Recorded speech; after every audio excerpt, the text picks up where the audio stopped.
Bonjour, bonjour Michel D, bonjour à tout le monde. Bonjour et bienvenue à ce live Facebook du dimanche.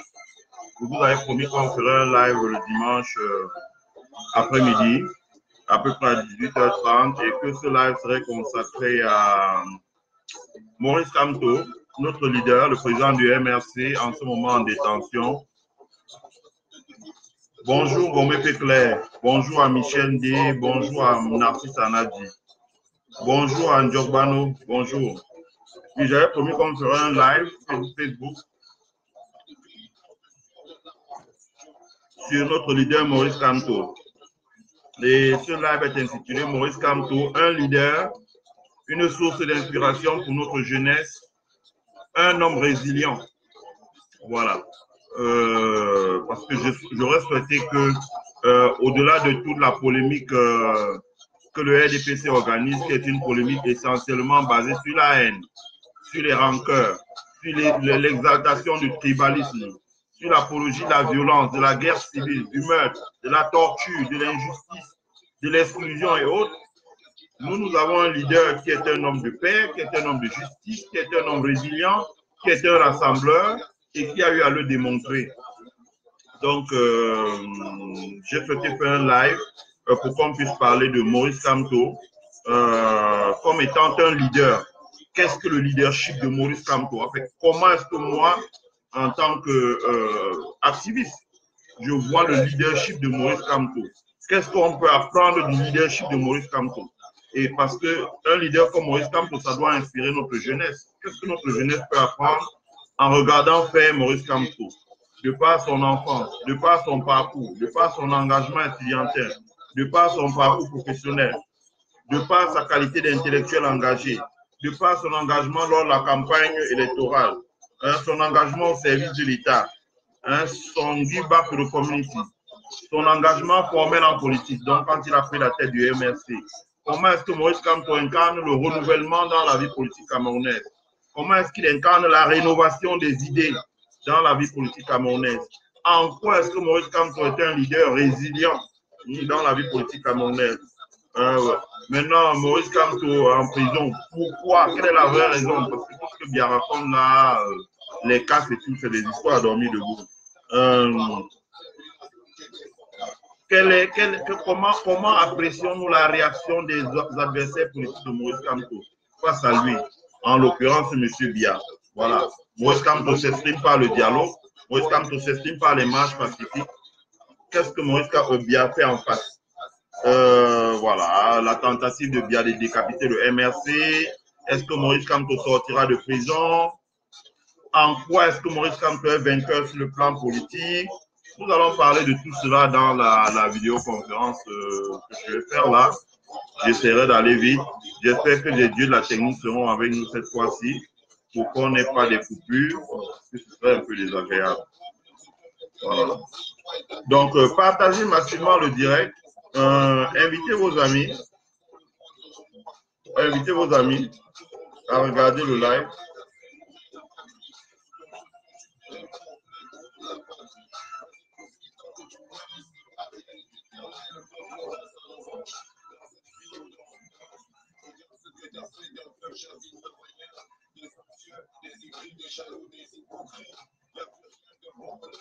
Partagez massivement le direct, mettez les cœurs.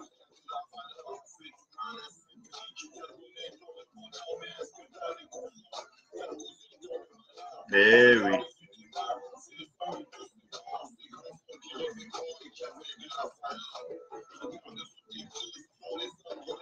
Bonjour Cyril Tafo. Bonjour Victoire. Bonjour Faustin Chokoté.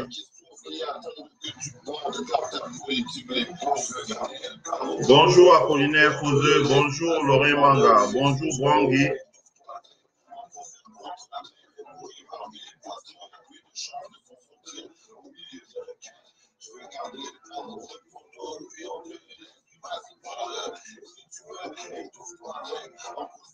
Voilà, merci de mettre les cœurs.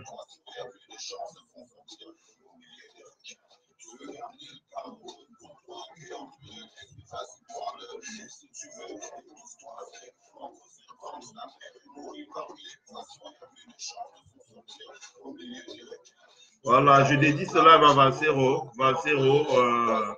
et sa coalition de jeunes qui fut dans la grande coalition que Maurice Kamto avait créée lors de la campagne électorale et qui a été arrêté alors même qu'il ne manifestait pas, simplement comme ça, pour essayer de réduire toute la coalition de Maurice Kamto à néant. Valsero qui était un musicien engagé et qui se trouve en ce moment en prison. Bonjour Valsero, sache qu'on pense fort à toi et que voilà, tu sortiras de là coûte que vaille. Voilà ce que j'avais à dire. Voilà. End of the music. Donc, on va commencer notre live. Partagez massivement le direct pour que beaucoup plus de personnes puissent se joindre à cette conférence. Maurice Kamto, un leader, une source d'inspiration, un homme résilient. J'ai souhaité parler de Maurice Kamto aujourd'hui. Ça n'enlève rien à l'engagement politique de ses alliés avec qui il se trouve en prison, comme Penda Koka, comme Paul-Éric Kingué, comme Doki, comme Fogete Dom, comme Mamadou Yakoubou, comme Sa Majesté Bilo Fa et d'autres.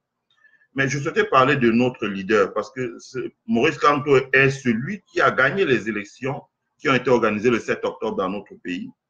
Mais Paul Biya, avec l'appui de l'administration, de l'armée, de la police, de la gendarmerie, des services de renseignement et de la corruption, s'est imposé par la force et essaie d'utiliser la force ou l'argument de la force pour qu'on ne puisse plus parler du hold-up électoral. D'abord en mettant en prison ou en détention Maurice Kamto et en abattant la répression sur tout Camerounais qui veut ouvrir la bouche, comme dans les années Aïdjo, pour essayer de contester le hold-up électoral. Cela ne nous empêche pas de lui dire et de continuer à lui dire que c'est Maurice Kamto qui est le président élu, qui a gagné les élections. Et cela ne nous empêche pas de faire un brainstorming sur le leadership de Maurice Kamto.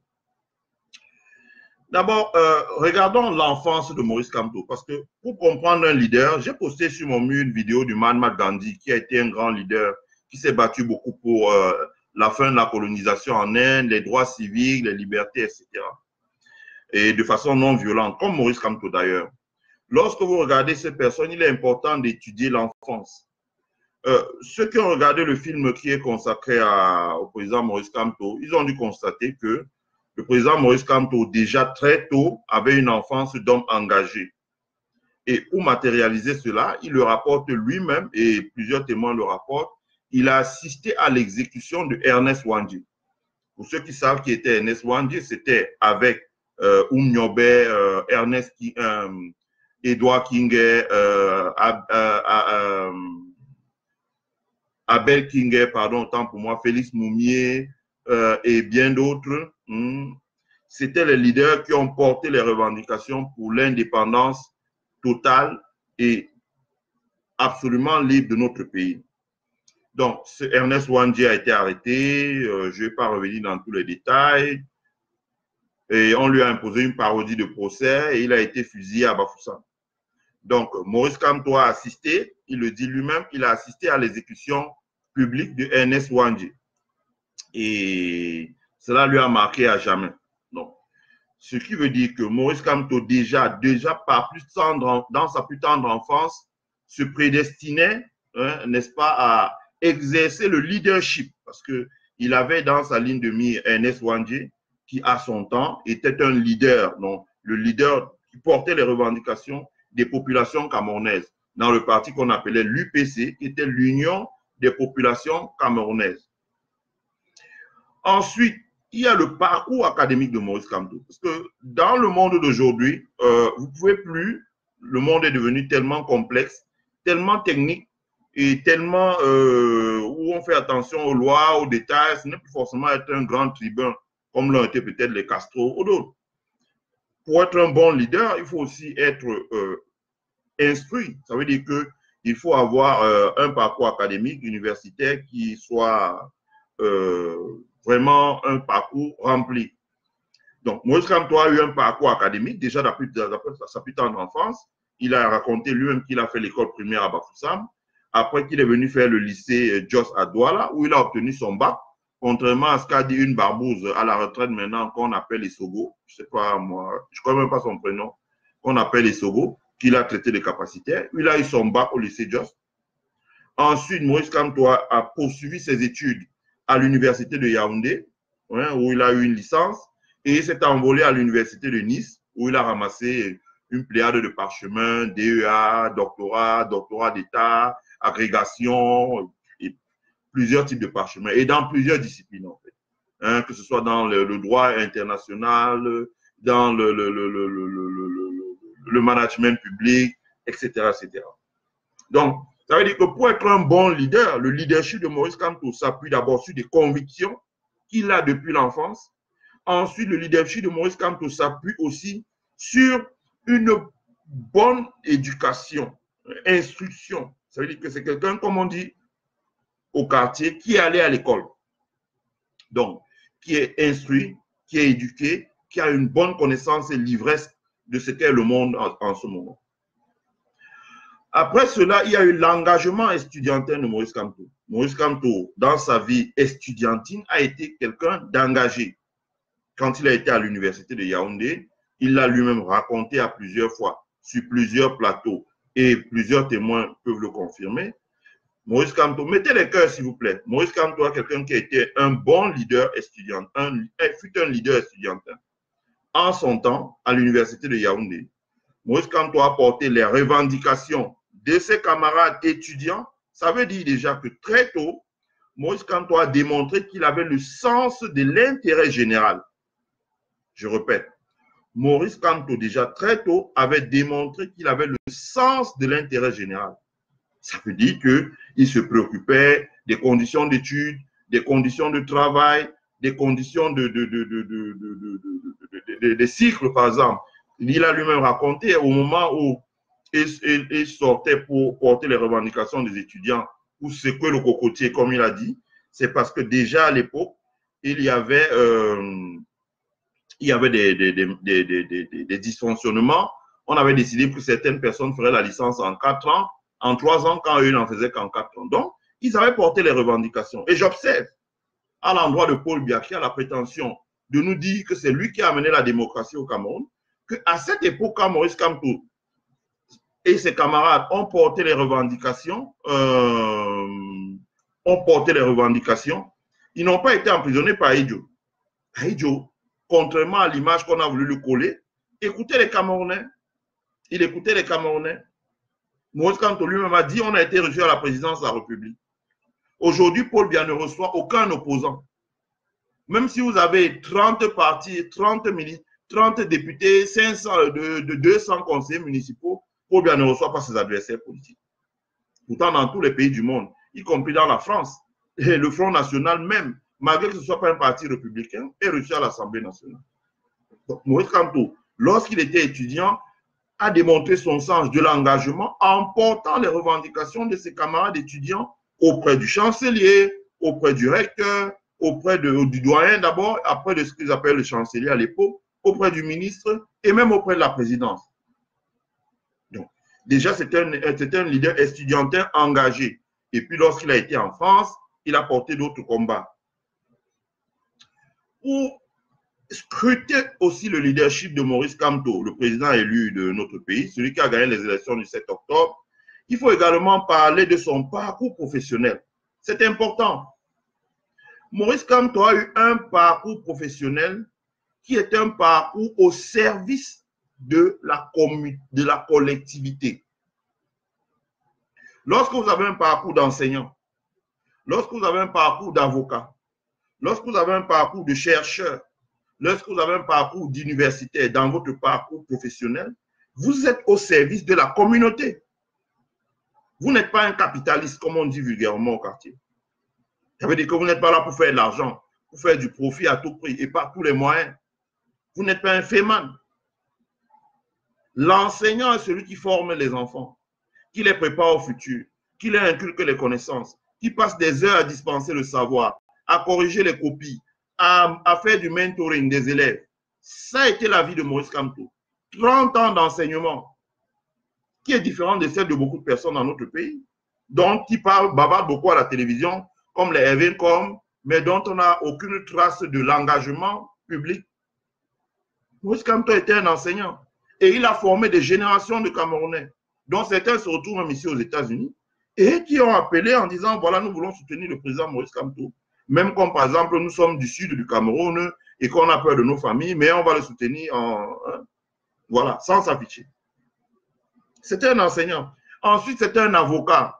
Surtout, c'est un avocat, c'est important de le dire, ce n'est pas un avocat de droit privé, c'est un avocat spécialisé dans le droit public. Donc, ça veut dire qu'il a porté la cause des États. On le sait, le Niger, la Guinée, le Cameroun et d'autres. C'est un avocat qui a défendu des causes comme l'intégrité territoriale, bref, des causes qui sont liées au droit international public et surtout des pays africains.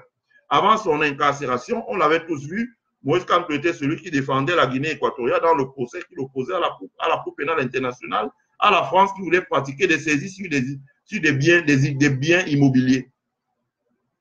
Donc, en tant qu'avocat, il a toujours défendu des causes nobles. Ensuite, c'était un universitaire.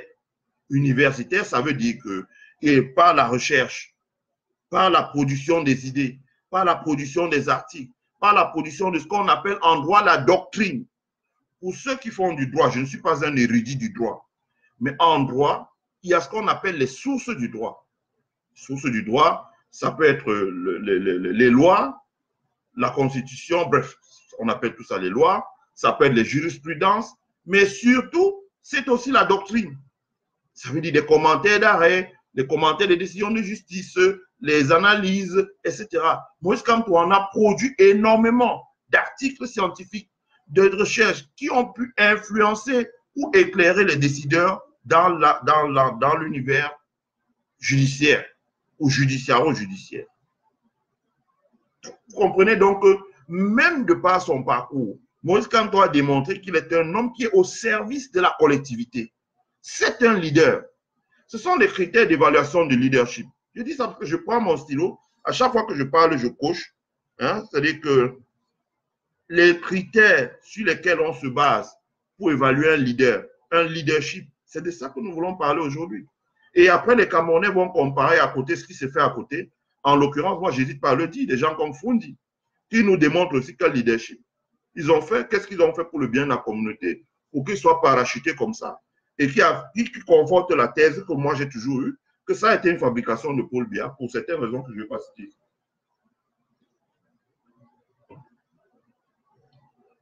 Voilà. Dans le parcours professionnel. Ensuite, Maurice Kamto était un intellectuel engagé. C'est important de le dire. Je dis bien, Maurice Kamto a été un intellectuel engagé. Intellectuel engagé, ça veut dire qu'il a produit, en tant qu'intellectuel, il a écrit des livres. Parce qu'il y a des intellectuels de plateaux de télévision comme les Messanga Nyamdi qui bavardent beaucoup, mais dont les productions académiques sont nulles.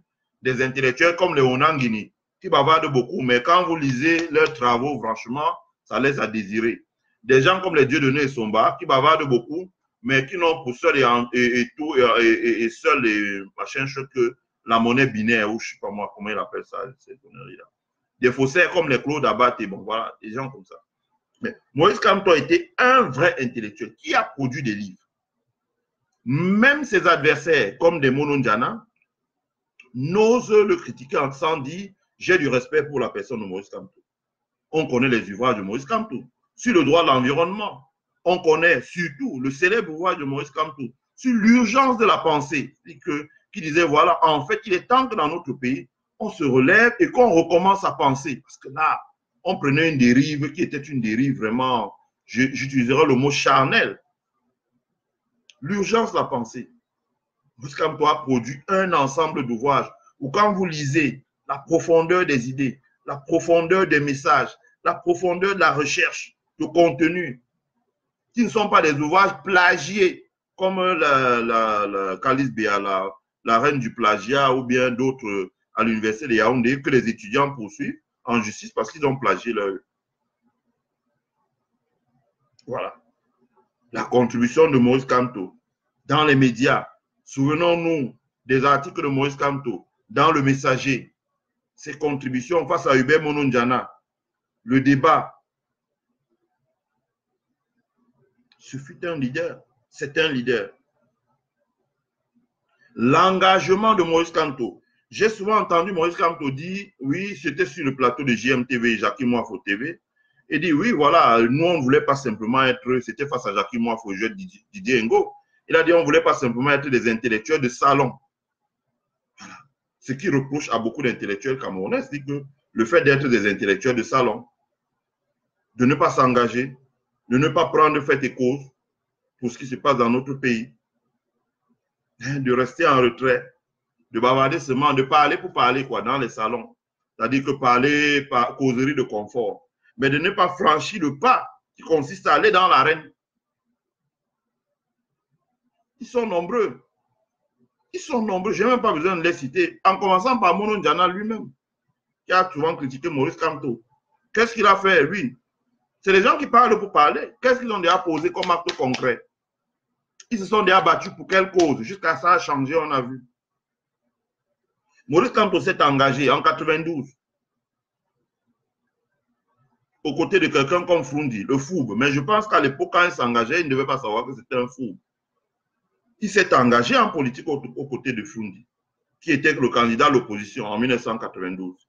Et j'ai fait des recherches dans les journaux de l'époque. Effectivement, parce que Frundi devait conduire une transition de 3 ans et puis refaire les élections pour que voilà, ce soit ouvert à d'autres leaders, les Belouba, les Samuel Ebois, les Ngaya, il y avait d'autres, ils étaient nombreux, Ndjokam Tchameni, bref, qui avaient la prétention de diriger le pays. Et Maurice Kamto s'est engagé. Une des personnes qui était dans la campagne de cette époque, Yaya Maïdadi, m'a lui-même dit, écoute, Kamto à l'époque s'occupait de notre think tank. Donc c'est Kamto qui gérait le think tank. Donc il s'est engagé. Voilà. Il s'est engagé, il a franchi le pas. Il a dit, on ne porte pas seulement les idées, on traduit les idées. Think tank, ça veut dire que c'est eux qui ont rédigé un ensemble, les programmes, les projets, le contenu, etc., etc., etc. Ils ont apporté l'expertise technique à Frundi sur beaucoup de dossiers pour le préparer, parce que c'était un simple libraire qui parlait le pidgin, qui ne parlait même ni l'anglais ni le français. C'était un illettré. Mais les Kamto se sont engagés à son côté pour lui apporter la matière, pour qu'il puisse avoir de la consistance pour aller au palais. Donc, il s'est engagé politiquement. Il n'a pas observé la scène de loin.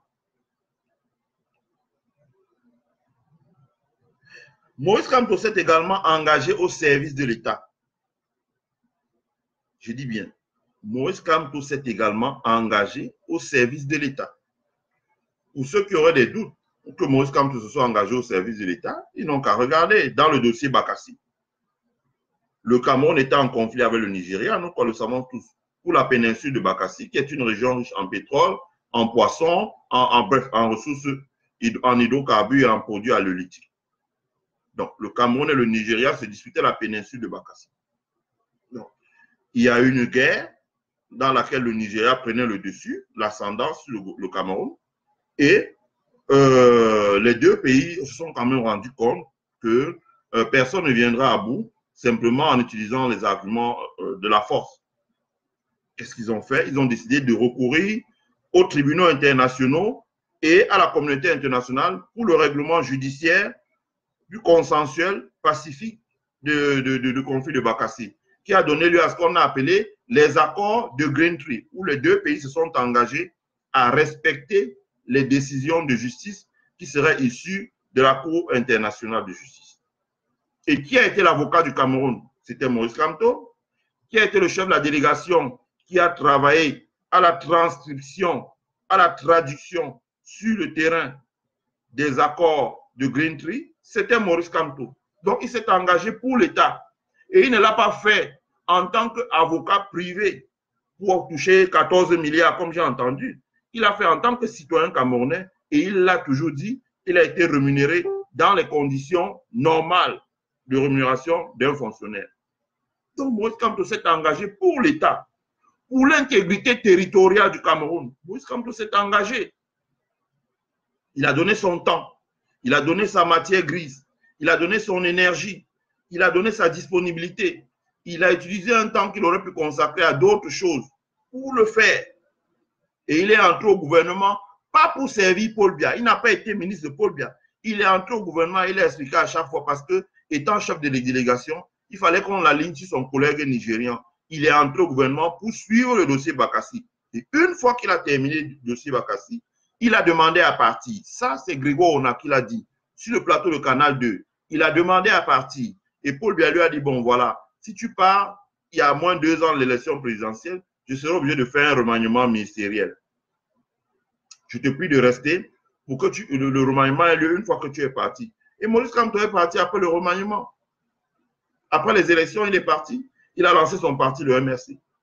Donc, ça a été un intellectuel engagé dans l'arène politique camerounaise. Il s'est également engagé au service de l'État.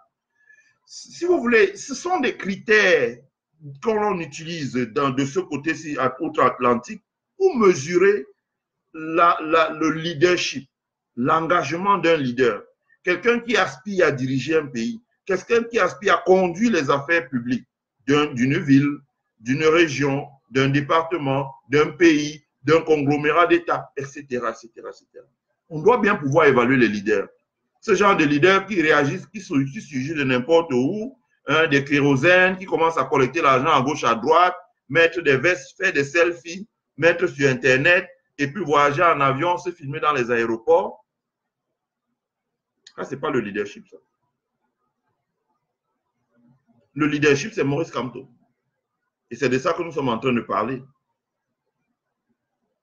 Voilà. C'est de ça que nous sommes en train de parler. Ensuite, il y a ce que les anglo-saxons appellent give back to the community. Des personnes comme Frank Diaga ou autres qui ont vécu ou qui vivent de ce côté dans les pays anglo-saxons, que ce soit en Angleterre, que ce soit dans la Grande-Bretagne, si je puis dire, aux États-Unis, en Australie, en Nouvelle-Zélande, savent tout ce que les anglo-saxons appellent give back to the community. Give back to the community veut dire cette faculté qu'ils ont à redonner à la collectivité ce que la collectivité vous a donné avant. Lorsque vous regardez l'engagement de Maurice Kamto dans la vie publique, par exemple, moi je parle de ce que je connais parce que je suis souvent allé à Baham, qui est dans les hauts plateaux, qui est son département d'origine. Vous pouvez voir ce qu'ils ont fait en tant qu'élite. Hein.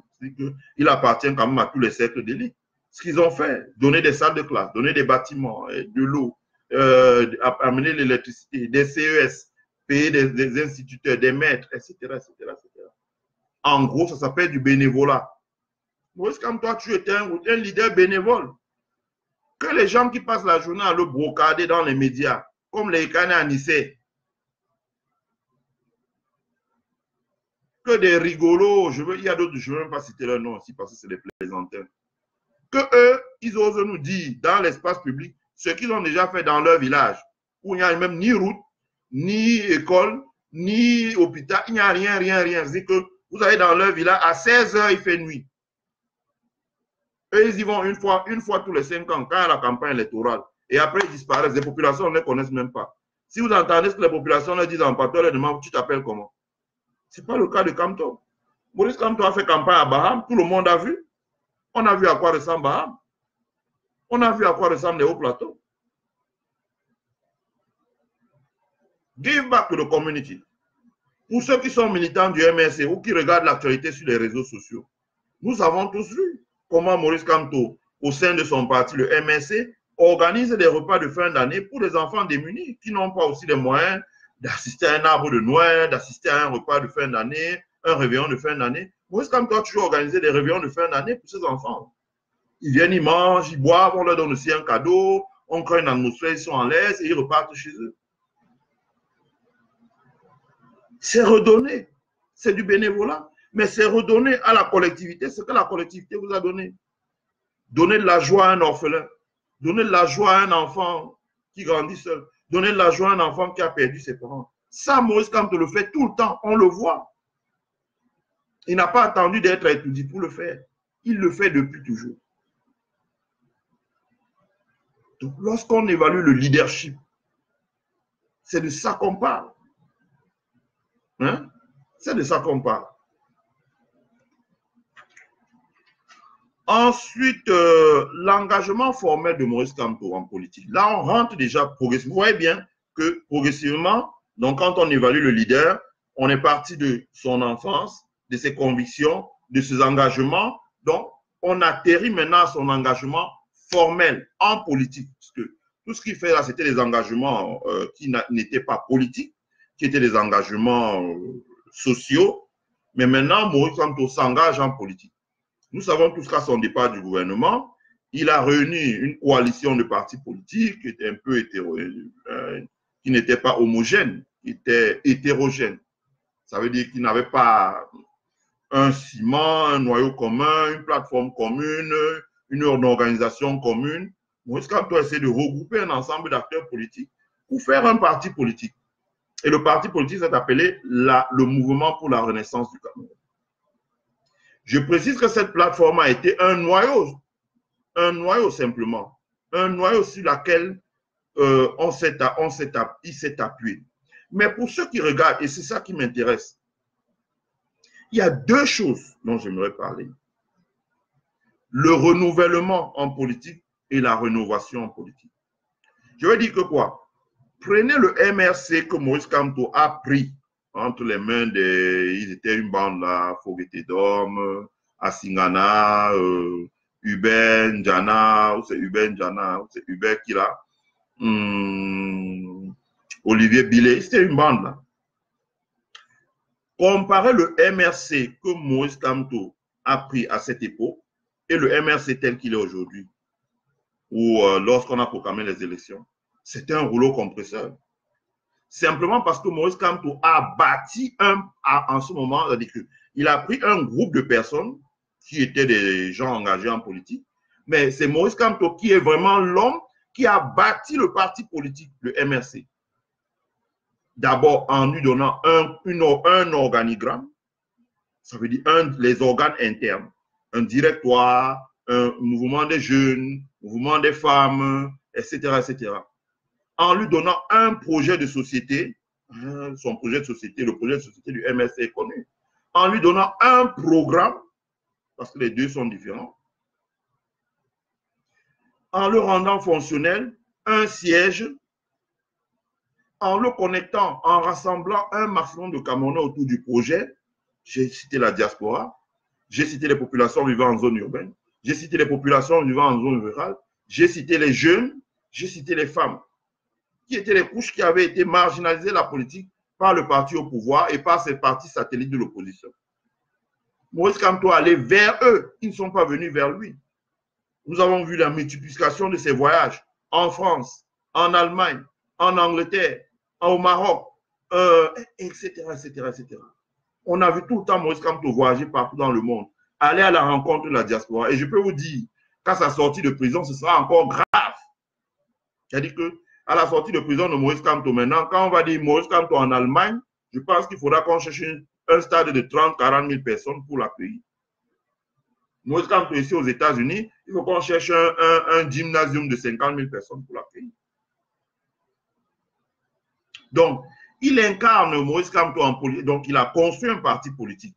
Il a implanté un peu partout, dans toute la République du Cameroun, dans la diaspora. Le MRC, c'est partout dans les pays, dans le monde entier. C'est partout dans la République du Cameroun. Ils ont une implantation nationale. Ce n'est pas un parti de plateau de télévision comme peut être le Manidem ou un parti de coquinard, comme dit Benjamin Zébazé, parlant de son ami Ekane Anissé, où c'est une poignée de personnes là. Ou bien un parti dans le sac, comme le parti de Mbandakani, ou bien un parti de Jean de Dieu Momo, qui est un parti météorologique. Quand il a un peu d'argent, il a les militants. Quand il n'a plus d'argent, ces militants ont disparu. Maurice Kamto a créé un parti qui est assis sur un personnel politique, à la base, dans les unités, dans les sections, etc., dans plusieurs types de mouvements. Ensuite, Maurice Kamto incarne le renouvellement. Il incarne le renouvellement, pourquoi? Parce que la société, l'arène politique camerounaise est marquée par des gens qui y sont depuis des années, des décennies. Il n'y a pas eu un renouvellement à l'arrivée de nouveaux visages. C'est vrai qu'une fois que je vais dire ça, on va me dire, ouais, mais en 92, il était déjà aux côtés de Foundi. Oui, mais il n'était pas un acteur. C'est qu'il n'était pas candidat. à la députation, il n'était pas candidat à la présidence. Mais il était un acteur, acteur pour le changement, mais il n'était pas candidat. Mais dans l'arène politique maintenant, et c'est ça qui gêne, c'est que quand Maurice Kamto arrive, il arrive en incarnant véritablement le renouvellement. C'est-à-dire que le background de l'homme, son engagement, sa détermination, sa capacité à travailler, sa capacité à rassembler, sa capacité à porter un discours qui est frais, sa capacité à mobiliser les Camerounais, sa capacité à s'adresser à la jeunesse, sa capacité à s'adresser aux femmes, sa capacité à s'adresser au monde rural, sa capacité à parcourir le Cameroun ville par ville, commune par commune, village par village, rencontrer les autorités traditionnelles, rencontrer les coopératives de femmes, rencontrer les associations de jeunes, rencontrer les élites, etc., etc., etc. Il a apporté le renouvellement. Il a apporté une dose de fraîcheur dans l'arène politique camerounaise. C'est un leader. Maurice Kamto est un leader. Maurice Kamto a rénové les idées dans l'arène politique camerounaise. La rénovation des idées, ça compte. Il a rénové les idées. Rénover les idées, ça veut dire que on avait jusque-là des partis politiques qui étaient basés sur des slogans ou sur de l'idéologie. Le RDPC, c'est des slogans. Hein? Slogans. Libéralisme communautaire, blablabla, santé pour tous en l'an 2000, consommons camerounais, je sais pas. Ceux qui ont grandi comme moi, on a été dopés à ça. Je me rappelle encore, quand il y avait les photos de Paul Biya, on passait en route, il était dans une plantation d'ananas avec un chapeau. L'homme lion, l'homme courage, l'homme machin, bref. On a eu droit à toute la... Ça a défilé, quoi. Des slogans, des slogans, des slogans. En face de l'opposition, c'était l'idéologie. Oh, nous sommes de gauche. Oh, nous sommes marxistes-léministes. Oh, nous sommes communistes. Oh, nous sommes de machin. Nous sommes de ceci. Aucun programme. Hein, vous prenez les Marianne et Kane. Les Kane et là. Dès que vous leur demandez que, bon, voilà, qu'est-ce que vous proposez pour résoudre le chômage? Oh, non. Il faut d'abord que le Cameroun s'écrive avec K. Je ne connais pas si c'est quand on va écrire le Cameroun avec K que le chômage va baisser. Oh non, il faut la souveraineté monétaire. Bon, la souveraineté monétaire, c'est quoi? Il est Kamga. Oh, il faut le panafricanisme. Est-ce que le panafricanisme, c'est ça que fait la souveraineté monétaire? Maurice Kamto a celui qui a véritablement commencé dans notre pays à rénover les idées. Rénover les idées sur les droits de l'homme, sur les droits de la personne, sur les libertés publiques, sur l'économie, sur la monnaie, sur les droits des personnes vivant avec le handicap, les personnes handicapées, comme on dit, sur la démocratie, sur la réforme de l'État, sur la justice, sur l'équité, etc., etc., etc. Il a introduit une dose de valeur dans l'arène politique. Des valeurs de justice, des valeurs de liberté, des valeurs d'équité, des valeurs d'égalité, des valeurs d'écoute, des valeurs de dialogue, des valeurs de consensus. Ça a été le discours de Maurice Kamto. Je le dis parce qu'en ce moment, il y a toute une campagne pilotée par une cellule clandestine basée au palais des Toudi, visant à le brocader dans les médias, avec beaucoup d'argent qui coule dans les mains de certains de nos journalistes qui sont extrêmement pourris. À tel point qu'aujourd'hui, on parle, nous, quelqu'un comme moi, j'ai pris mes distances des journalistes camerounais. Sauf certains. Donc, on continue à garder du respect. Donc, Maurice Kamto a porté le renouvellement dans l'arène politique camerounaise. Il a porté la rénovation des idées. La résilience. Qu'est-ce qu'un homme résilient? C'est un homme qui tient le choc, qui tient le coup, malgré les chocs qu'il encaisse. Qu'est-ce que Maurice Kamto n'a pas essuyé dans notre pays? Maurice Kamto a son deuxième emprisonnement par la même personne, Paul Biya. Paul Biya a d'abord emprisonné Maurice Kamto une fois. Il l'a dit lui-même, Maurice Kamto. C'était à l'époque où il écrivait des articles pour demander qu'on change le système. Il ne faut pas seulement qu'on dise ça a changé de bouche, mais qu'il faut qu'on voit les faits qui prouvent que vraiment il y a plus de liberté d'expression, etc. Et à l'époque, ça lui avait valu une arrestation et une incarcération, toujours là où il est aujourd'hui, à la BMM. À l'époque, ça s'appelait la BMM. Ce n'était pas encore la prison principale. Et il est retourné au même endroit On l'a enfermé au même endroit. On se souvient des affectations disciplinaires de Maurice Kamto. Hein, on les avait pris, on dit, bon, c'est vous qui faisiez le bruit ici, là, avec l'opposition. On les a jetés, je ne sais où. En Gaoundéré, il n'y avait pas d'université, il n'y avait même pas de... Il n'y avait rien. Après, on a dit, oh, bon, on l'a balancé à Douala. Mais malgré ça, l'homme a tenu le coup. L'homme a été résilient, il s'est battu, il a trouvé d'autres opportunités, il allait à l'international, il a essayé de se battre. La répression a été féroce. Mais il s'est battu.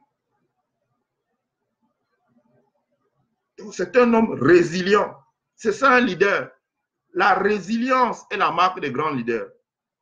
Et même là, il est résilient. Quel est le problème dans notre pays? C'est que vous avez des leaders qui ont peur de se battre. Ils ont peur de se battre. Ils sont tous là nombreux. Je n'ai même pas envie de les citer parce que ce serait de faire la publicité dans un live comme celui-ci. Je veux parler de Maurice Kamto. Ils ont peur de se battre.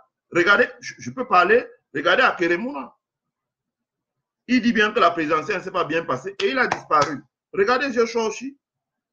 Il a disparu complètement, on ne parle plus.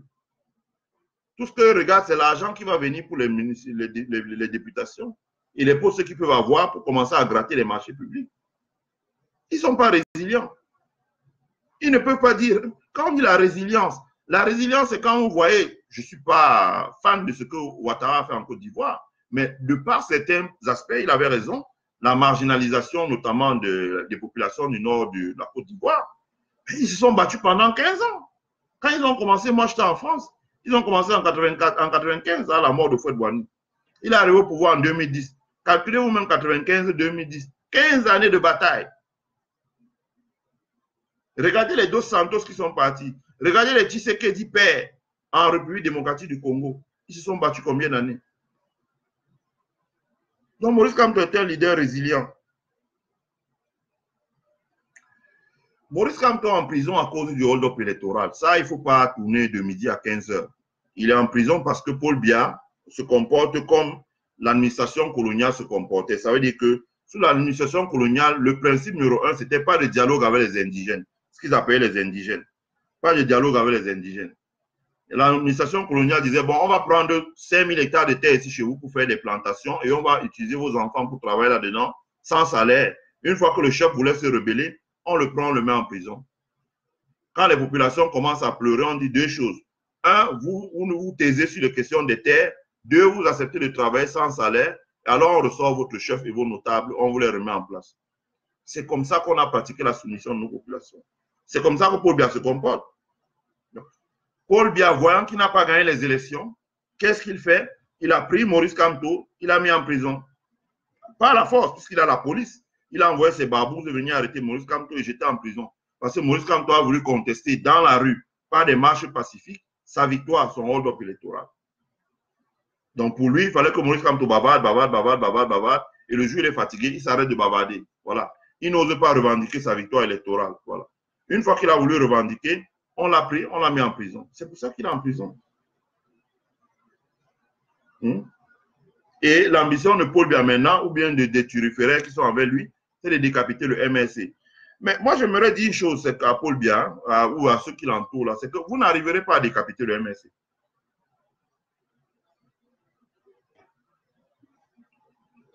Je vais vous dire pourquoi, parce que les choses ont changé.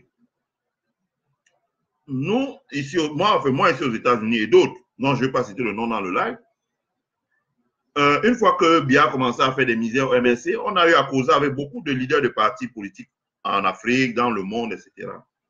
Et qui ont vraiment trouvé que c'est tellement rétrograde. Rétrograde d'emprisonner encore un leader politique. Rétrograde de vouloir interdire un parti politique. D'ailleurs, je l'ai dit dans un live que lorsque le secrétaire américain Tibor Nadia a rencontré Paul Biya, il lui a dit interdit le MRC, c'est la ligne rouge. C'est la red line. Donc, Biya n'osera jamais interdire le MRC, il ne peut pas. Un parti politique, c'est d'abord les militants. Vous pouvez interdire les réunions d'un parti politique, mais vous ne pouvez pas interdire les gens de penser qui sont militants du parti politique, d'avoir une carte de militant. Et lorsque Kamto sortira de prison, il va toujours continuer à s'exprimer, à prendre la parole dans l'espace public, à voyager, à tenir des meetings. La popularité sera encore décuplée par rapport à ce qu'elle est maintenant. Donc, La réaction qui consiste à vouloir intimider les gens, hein, c'est-à-dire à faire comme ils ont fait avec le consortium, dit bon, on ne cause pas avec vous, si vous bavardez un peu fort, on vous interdit. Ça peut peut-être marcher sur le consortium, hein, peut-être que ça a marché, la recette était bonne, hein, Sadi a peut-être bien conseillé, bien, mais sur le MSC, ça ne marche pas. Je peux même dire qu'au jour d'aujourd'hui, les Camerounais ne parlent pas beaucoup, mais quand vous arrivez à dialoguer avec eux, backdoor, comme on dit, ils sont très nombreux à vous dire que au jour d'aujourd'hui, le parti politique pour eux incarne les valeurs de l'opposition, incarne vraiment la démocratie, le combat pour la démocratie, pour les libertés publiques, pour les réformes économiques, les réformes sociales, l'émergence de notre pays. C'est le mouvement pour la renaissance du Cameroun. Qu'est-ce que le MRC a proposé en face, si ce n'est le tribalisme d'État, si ce n'est diviser les Camerounais, si ce n'est inculquer la haine, inculquer les divisions, amener les Camerounais à dire voilà, vous les gens du Sud, mais franchement, soyons sérieux. Le RDPC, Sa Majesté Biloa Efa, bonjour Sa Majesté, tous mes respects, Sa Majesté Biloa Efa, chef Ewondo, est en prison. Chef Ewondo, Betty Boulou, est en prison. Le docteur Oko, fils d'un grand chef Boulou, est en prison pour les idées du MRC, pour son parti politique.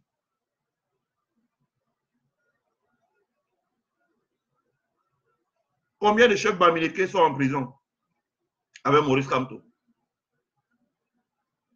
Tous ces chefs bamileke sont membres du RDPC. Est-ce que Maurice Kamto a déjà critiqué les chefs bamileke parce qu'ils sont membres du RDPC? Non. Est-ce que Maurice Kamto a déjà critiqué l'engagement des chefs bamileke parce qu'ils sont membres du RDPC? Non.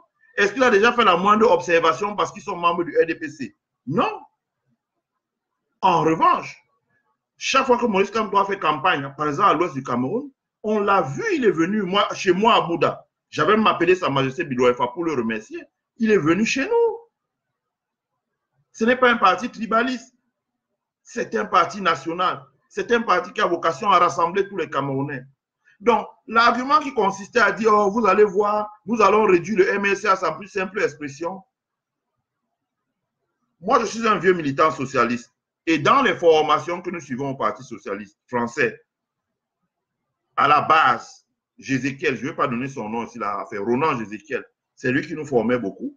Il nous disait toujours, un parti politique, c'est l'organisation juridique, c'est les militants, c'est les idées et c'est la capacité à mobiliser. Alors, dites-moi, vous, du RDPC, parce que pour le RDPC, le parti, c'est l'argent, c'est les marchés publics, c'est aller danser, c'est etc. Dites-moi comment vous allez faire, puisque la communauté internationale vous a dit, voilà la ligne rouge, vous ne pouvez pas interdire l'association. Bon, dites-moi donc comment vous allez interdire les militants de militer dans le parti. Vous avez beau dire, oui, celui qui porte encore le t-shirt, je suis Kamto, on va l'arrêter. OK. Mais à part ça, comment pouvez-vous interdire aux gens dans la tête de penser qu'ils sont membres du mouvement pour la renaissance du Cameroun? Vous-même, vous avez vu ici à la diaspora, où vous n'avez pas les moyens d'interdire, vous avez vu même ce qui s'est passé. On a vu. Le RDPC, même en donnant 100 $ chez les gens, ils n'ont pas été capables de réunir 1000 personnes. En revanche, à Genève, on a vu l'opposition qui avait 1000 personnes. Le RDPC avait 20 personnes, dont 25 personnes, dont 15 étaient le personnel de l'ambassade, 10 qui ont pris 2 voitures pour venir de France. Maurice Kamto, son parti politique qu'il a bâti, qui est une machine de guerre électorale, est une association, a des militants, a un programme, projet de société, a un programme, a des organes fonctionnels, a une capacité de mobilisation. Vous ne pouvez pas interdire ça. Un acte administratif ne peut pas empêcher moi, si je suis sympathisant du MRC, que je vais y mettre 1000 $ chaque année pour soutenir le parti, que je vais y consacrer des heures à travailler ici, là. Vous ne pouvez pas. Vous ne pouvez pas. Donc, il ne faut pas rêver. Ensuite, il y a des facteurs comme la diaspora. Une bonne partie de la force du MRC, c'est la diaspora camerounaise, sur laquelle Paul Biya n'a aucune emprise. Les événements de Genève viennent de nous démontrer. Quelle est l'emprise que Paul Biya a sur la diaspora? Aucun. La diaspora allait souffler le vous et là au pied de son hôtel. Les Suisses l'ont renvoyé, ses amis suisses, qui souvent lui déroulent le tapis, oh, monsieur le président, une fois qu'il y a eu du bruit dans leur entourage, ils ont dit, écoutez, un nègre, c'est un nègre. Hein? Même s'il est président, pour nous, c'est un nègre. Renvoyez-le chez eux. On l'a renvoyé pour le chez lui. Il y a la diaspora, qui est une force du MRC. Quel est le pouvoir que Paul Biya a sur 8 millions de Camerounais de la diaspora, dont près de 80% sont acquis à la cause du MRC? Il n'en a aucun. Il y a la jeunesse. La jeunesse regarde Paul Biya, Nia Difendi, tous ces gérontocrates là, Cavaillé, des vieux qui n'arrivent plus à marcher, qui sont déconnectés, qui ne peuvent plus parler, raisonner, penser, comme cette jeunesse-là, qui n'ont pas les mêmes préoccupations que, qui préparent leur départ pour la tombe, alors que cette jeunesse veut construire l'avenir. Cette jeunesse qui est intéressée par les nouvelles technologies, les TIC, qui est fan des réseaux sociaux, qui fait les recherches, qui lit, qui veut voyager, qui veut dévorer les espaces, qui n'a pas les mêmes ambitions que les Paul Biya. Elle est engagée dans le MRC massivement. Parce que Paul Biya, Maurice Kamto est un leader up-to-date, qui la ressemble. Quel est le moyen que vous avez de contenir cette jeunesse-là? Même en utilisant le tribalisme, ça ne passe pas. C'est vrai, on a utilisé, je le dis à Onan Guinée. Il y a quelque temps, Onan Guinée, quand il faisait un post, on avait 1500 commentaires sur sa page. Aujourd'hui, quand il fait les mêmes posts sur sa page, c'est à peine. S'il a trop fait, c'est 50 personnes. 50 commentaires. Son marché ne passe plus, comme on dit au quartier. Mettez les cœurs, s'il vous plaît. Il y a les gens qui mettent les têtes de mort là. C'est pas sympa de mettre les têtes de mort. C'est pas sympa de mettre les têtes de mort, s'il vous plaît. Hein? L'engagement politique, les histoires de Onan Guinée là, le tribalisme, ça ne passe pas. Les Camerounais sont très bien conscients que ça ne passe plus le tribalisme. Ça ne passe plus le marché. Le tribalisme pour diviser les jeunes. On dit, oh non, moi je sais ce qui se passe. Moi j'ai des amis. On dit, non, vous êtes les Bassa, vous voyez, c'est les Bamileke qui veulent prendre le pouvoir. Nous les Bassa, machin, machin. On essaie de diviser les gens. Qui ne marche pas. Est-ce que c'est Maurice Kamto qui a dirigé le Cameroun pour que le pays Bassa qui est traversé par l'axe lourd depuis Douala depuis le pont de la Dibamba jusqu'à entrer à Hôtel à Yaoundé. De deux côtés de la route, il n'y a rien. Il n'y a pas une zone industrielle. Il n'y a pas d'usine. Il n'y a pas une école d'ingénieurs. Il n'y a pas un grand centre hospitalier. Est-ce que c'est Maurice Kamto qui a fait que le train qui, à l'époque, s'arrêtait dans toutes les gares? Je me rappelle quand on était petit, on prenait le train. Ça s'arrêtait à Ngoumou. Ça s'arrêtait à Msondo. Ça s'arrêtait à Edea. Ça s'arrêtait à Ezeka. On achetait maïs, bâton, la viande de mousse, etc. Si on nous disait voyager par la route, on pleurait. Quand notre père disait, bon, c'est confortable, voyager par la route, on pleurait. Même avec la voiture, le chauffeur, on pleurait. On voulait voyager par le train. Parce que le train s'arrêtait dans ces gares. Macaque. Qui c'est qui a tué le train? Comme a dit le vieux Tonien, bon, machinement lobé. Machinement lobé, le train ne passe plus. C'est qui? Qui a annulé le train voyageur? C'est Maurice Kamto. Donc, on utilise la manipulation tribale. Ah, vous voyez, vous les Bassa, attention, c'est les Bamileke. Hein, les anglophones, attention. Les nordistes, ah non, vous voyez, c'est à vous le pouvoir. La jeunesse, là, ça ne passe pas. Si vous voulez avoir, vous voulez voir que ça ne passe pas, ben, laissez le MRC organiser une marche pacifique dans la rue. Là, vous allez voir combien de jeunes vont sortir. Il y a le contexte socio-économique. Ça ne va pas. Vous avez même suivi la crise des devises cette semaine. Donc, ce discours n'entre plus dans la tête des gens. Vous avez les pressions de la communauté internationale qui n'a cesse de rappeler à Paul Biya qu'il est temps pour lui de faire des réformes politiques. Le pays est bloqué. Le pays est bloqué. Aucune réforme politique faite en 37 ans. Lui qui prétend avoir amené la démocratie au Cameroun. Maintenant, je voudrais dire, est-ce que Maurice Kamto sortira de prison? Ma réponse est oui. Maurice Kamto sortira de prison. D'abord, Paul Biya ne pourra pas s'affranchir de la résolution de l'Union européenne et la résolution du Congrès américain qui appelle, dans le texte, ce n'est pas cité, mais qui appelle à la libération de Maurice Kamto. Parce que dans le texte, le préambule reconnaît Maurice Kamto comme étant un prisonnier politique. Et le texte appelle à la libération dans les résolutions, à la libération des prisonniers politiques, donc à la libération de Maurice Kamto. Paul Biya ne pourra pas s'affranchir des résolutions de l'Union européenne. Il ne pourra pas s'affranchir des résolutions des États-Unis et il ne pourra pas s'affranchir des demandes, des pressions de l'Union africaine. Il ne peut pas, il n'a pas les moyens, il ne pourra pas le faire. Et plus on va, plus ça deviendra difficile pour lui. Donc, il va sauf que, comme on dit au quartier, il va sauf que libérer Maurice Kamto. Maintenant, moi, je l'ai dit, il y a deux raisons. Si moi, je pense, si j'entends ce que j'ai entendu souvent ici aux États-Unis, la raison, c'est que Paul Biya voudrait que Maurice Kamto ne parle plus du hold-up électoral. Deuxièmement, il voudrait dissuader Maurice Kamto d'engager les poursuites, hein, comme ce que Dupont-Moretti a fait aux Nations Unies, pour demander des dommages et intérêts à l'État du Cameroun, parce que l'État du Cameroun a abusé de ses droits. Kamto, c'est un juriste, il sait très bien comment engager des poursuites contre un État. Voilà. Voilà les deux choses que Paul Biya avait évitées. Eh bien, Maurice Kamto étant un leader résilient, je ne pense pas qu'il cédera. Et il n'a pas intérêt à céder, parce que nous sommes derrière lui, la population.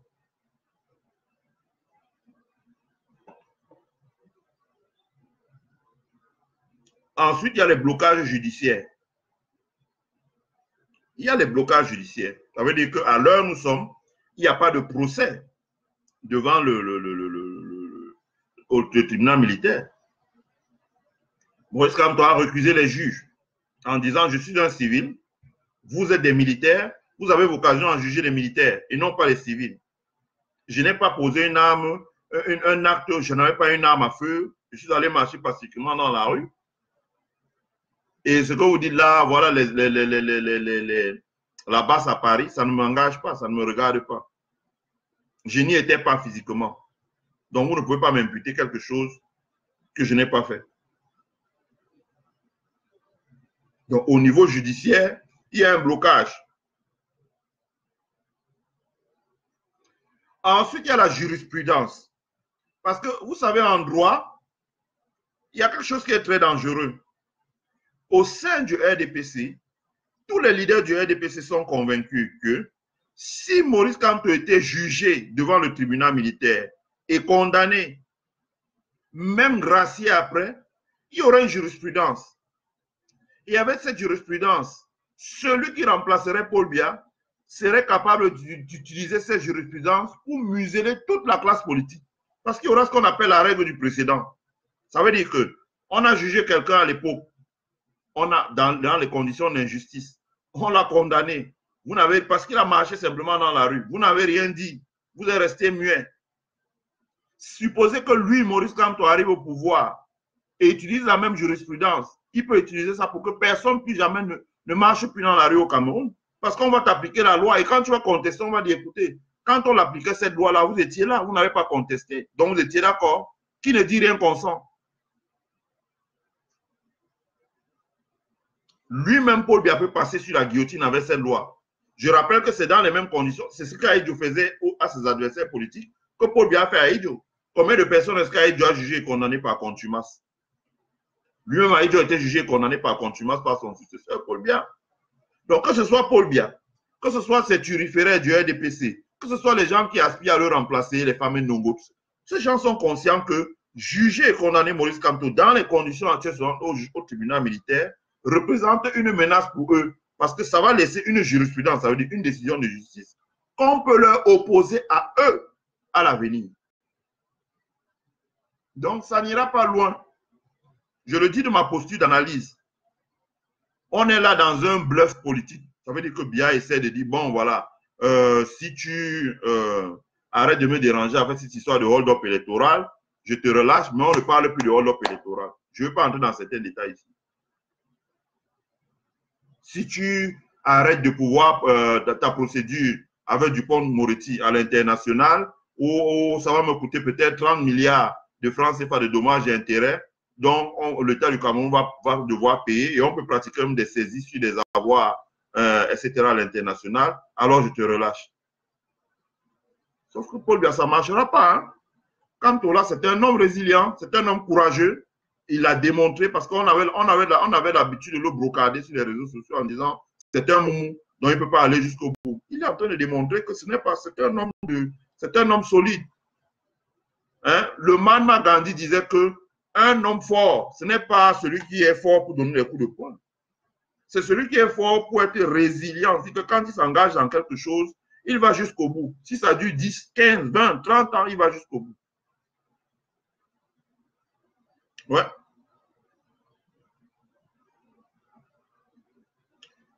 Ça me permet de dire quelque chose. Parce que j'ai des gens qui ont dit, ah oui, ben vraiment, dans cette affaire, qui c'est qui est le vainqueur? Qui c'est qui est le vainqueur? C'est Maurice Kamto. Je vais vous dire une chose, mes chers compatriotes. Pour un an, on est ici en politique. Hein. On est ici en politique. Si vous êtes un homme d'affaires, on vous arrête, on vous met en prison, ça va déteindre sur votre image. On va dire, ah, cet homme-là, il a été condamné pour escroquerie, vraiment, il n'est pas de bonne moralité, donc vraiment, on ne peut pas faire des affaires avec lui.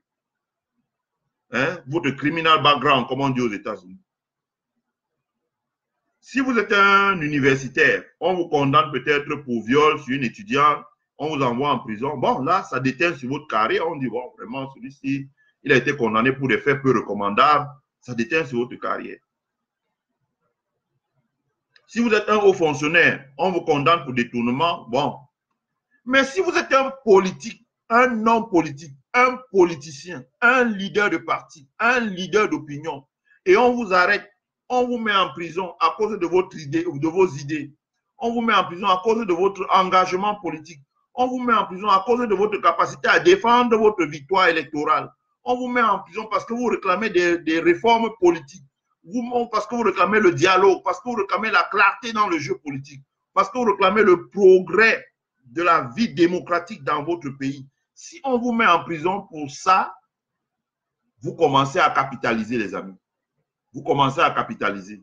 Hein? Capitaliser, c'est le financier qui parle. Ça veut dire, c'est comme quand vous mettez de l'argent à la banque, on dit capitaliser, ça veut dire qu'à chaque fois on calcule les intérêts, on met dessus, on calcule les intérêts composés, votre argent augmente, donc vous capitalisez. En politique, c'est ça. Quand Paul Biya prend Kamto, il met en prison, c'est comme si vous prenez l'argent, vous mettez dans un compte, vous faites un placement, et le placement commence à produire des intérêts. Donc, Kamto en prison, c'est comme un placement, comment à produire des intérêts. Plus le temps passe, plus Kamto capitalise. Ça, il faut que les gens le savent. Si vous voulez, mon benchmark, c'est Olusegun Obasanjo, au Nigeria.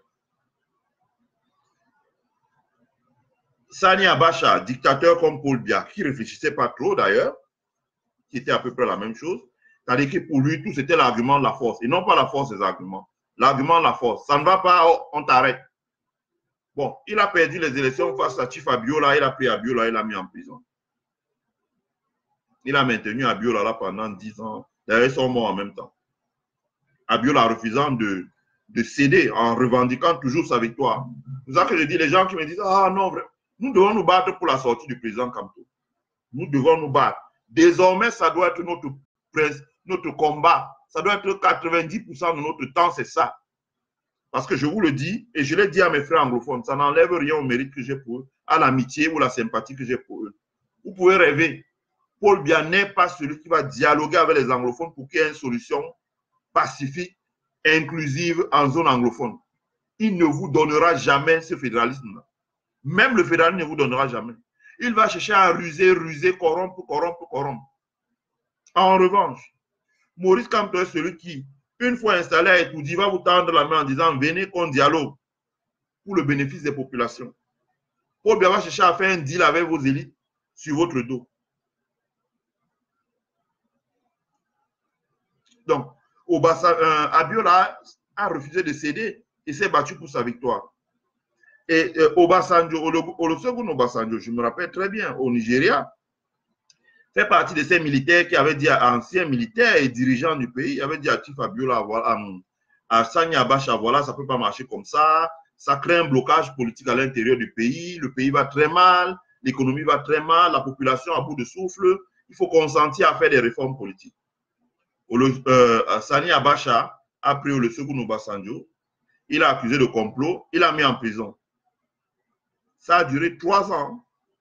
Notre président, c'est 6 mois. Je n'ai pas dit que notre président doit faire 3 ans. Nous allons nous battre pour le sortir de là. Nous devons nous battre tous les jours. Olusegun Obasanjo, ça a duré 3 ans. Celui qui vous parle, c'est que je ne veux pas montrer certaines choses ici. Je pourrais vous montrer les photos. Moi, je travaille dans un grand 5 étoiles ici. Et Obasanjo avait rendez-vous ici avec John Lewis, qui est un grand congressional aux États-Unis. Ceux qui connaissent, c'est un des mentors de Barack Obama en politique. Et j'avais été chargé en tant que manager de préparer les suites. Donc, les suites, j'avais même découvert quelque chose. C'est que 2 belles suites, il y avait dans un cloison, il y avait la possibilité d'ouvrir les cloisons. Alors que quand vous passez là, vous ne voyez rien. Il y avait un cloison secret qu'ils ont ouvert pour que les suites communiquent. Donc, on avait aménagé des suites, c'était une très grande suite, pour que les deux puissent se rencontrer. Obasanjo occupait une suite, John Lewis occupait une suite, chacun, John Lewis avait sa sécurité, Obasanjo, lui, il avait la sécurité de l'hôtel, et certains Nigérians vivant ici, et il y avait encore d'autres, il y avait une sécurité d'enfer. Il y avait des détecteurs de métaux, tout l'étage était bloqué. Et moi, dans l'affaire, j'ai quand même pas, je me suis glissé pour échanger avec des gens de son staff. Vous voyez que les Obasanjo sont allés en prison. Je le dis encore, un homme politique qui va en prison, c'est comme de l'argent qu'on place. C'est un placement. Plus le temps passe, plus il capitalise. Donc, si Paul Biya, lui, il pense que j'ai arrêté Kamto, j'ai mis en prison, donc je l'ai tué, non. Tu l'as à restreindre ses libertés, mais tu le permets de capitaliser sur le plan politique. Parce qu'il est allé en prison pour des convictions. Il est allé en prison pour des idées. Il est allé en prison parce qu'il défend un projet. Il est allé en prison parce qu'il défend une victoire volée. Il est allé en prison parce qu'il veut des changements démocratiques dans notre pays. Et à partir de ce moment, les Camerounais voient. J'ai souvent posé la question, donnez-moi le nom d'un leader francophone ou d'un leader politique qui est allé dans la rue au Cameroun pour porter les revendications des populations anglophones dans les 8 régions francophones du Cameroun. Je répète, donnez-moi le nom d'un leader politique camerounais, ça veut dire député, sénateur, président d'un parti politique, ministre ou autre, chef de parti. Donnez-moi un nom qui soit allé dans la rue, marcher pacifiquement, pas au nord-ouest, au sud-ouest, mais dans les zones francophones, là, ce que les francophones, les anglophones appellent la République, qui est allé dans la rue, dans la République du Cameroun, là, marcher pour dire, voilà, il faut que ça s'arrête dans la crise anglophone. Ni Frundi, ni Kawala, ni Akeremuna, ni Christopher Formugnon, ni Joshua Oshi, ni Jean-Michel Nietzsche, ni aucun, ni Belouba, aucun, le seul homme politique qui allait dans la rue, dans la zone francophone, pour réclamer un dialogue dans la crise anglophone, c'est Maurice Kamto, à ma connaissance. Sinon, donnez-moi d'autres noms. Je dis parce qu'Oshi est allé à la douche municipale, là, il s'est tenu en route avec Carlos Ngwalem et Jean-Michel Nietzsche. Ils étaient 4 ou 5 et puis ils ont raconté des bobas comme quoi on les a embarqués. Combien de personnes sont allées dans la rue? C'est Maurice Kamto, seul. Combien de personnes sont allées dans la rue pour défendre la corruption sur les chantiers de la canne? C'est Maurice Kamto seul. Et évidemment, il allait dans la rue pour dire attention, les Camerounais ont voté, ils se sont exprimés dans les urnes, je les ai emportés, les élections. Il est temps que dans notre pays, on prenne en compte ce qui est sorti des urnes. Sinon, ça ne sert à rien de faire les élections. À chaque fois qu'on fait les élections, votez ou votez pas, votez pour moi, votez pas pour moi. J'ai le BI, j'ai la CEMIL, j'ai la police, j'ai la gendarmerie, je m'impose par la force. Maurice Kamto a dit non, on doit mettre fin à ça. Et le discours est passé. Parce que ce soit dans les chancelleries basées au Cameroun, que ce soit à l'Union européenne, que ce soit au Congrès américain, que ce soit mon parti communiste chinois, on est persuadé aujourd'hui que dans un pays comme le Cameroun, avec le potentiel qu'il a, il faut que la vie politique soit plus inclusive, plus démocratique. Sinon, il n'y aura pas de prospérité économique et même sociale. Et le détonateur de tout cela a un nom. Il s'appelle Maurice Kamto. Donc, lorsque je dis ça, je le dis encore sur un plan politique. le vainqueur de ce qui se joue dans notre pays, sur un plan politique, c'est Maurice Kamto. Plus Maurice Kamto passe du temps en prison, plus il est le vainqueur. Autre chose, dans le débat public qui s'engage, parce que Maurice Kamto allait dans la rue pour trois choses. Il a dit la crise anglophone, il a dit les chantiers de la CAN, il a dit le hold-up électoral. C'est-à-dire qu'il a posé des problèmes. Et il a dit qu'il était prêt à dialoguer pour trouver une issue au conflit et au contentieux électoral qui est clos devant le Conseil constitutionnel, mais qui n'est pas clos devant les juridictions africaines, ni au plan du dialogue politique. Lorsque vous regardez, qu'est-ce que le RDPC a à opposer en face? On est en politique. Maurice Kamto a fait ce qu'on appelle en politique un proposal chez les anglo-saxons. Un proposal. Il a mis quelque chose sur la table. Quelle est la réponse du RDPC? Torture des militants, arrestation des militants, emprisonnement des militants, emprisonnement des leaders politiques, promotion du tribalisme dans les chaînes comme les Vision 4, distribution des sacs d'argent partout, chez les fonctionnaires, chez leurs opposants satellites, corruption des journalistes, etc. Ça veut dire que lorsqu'on prend la feuille de papier et un stylo comme ça, et qu'on veut commencer à faire les évaluations de la capacité du MRC à mettre un proposal sur la table pour engager un dialogue politique, le vainqueur, c'est Maurice Kamto. Paul Biya est incapable de mettre un proposal sur la table. Parce que le RDPC est totalement atomisé. Atomisé.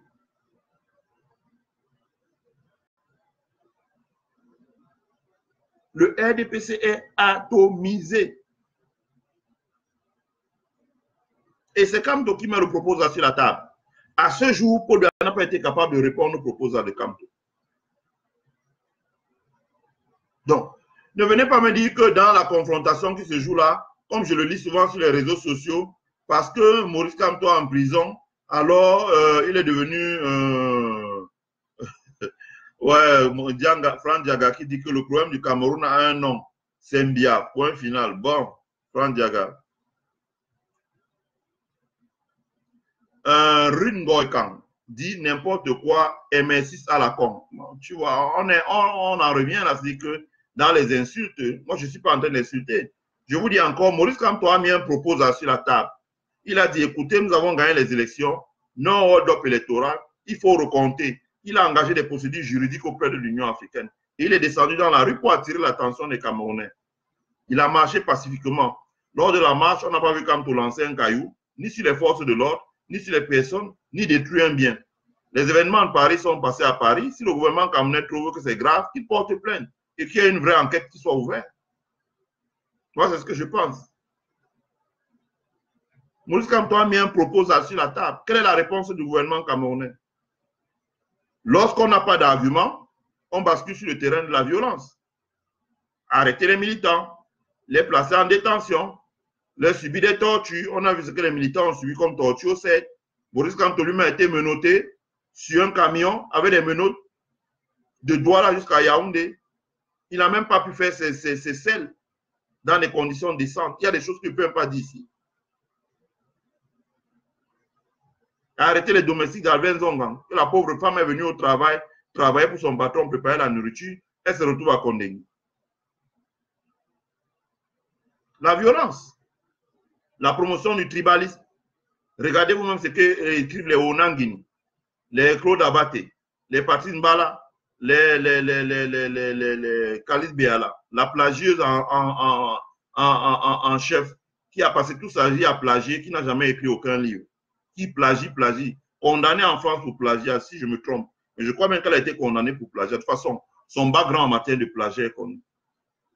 Les Ernest Obamana, et tous ces gens-là, Jean Jarzé, les Vision 4 qui sont vraiment une télévision mille collines, machine à pomper le tribalisme.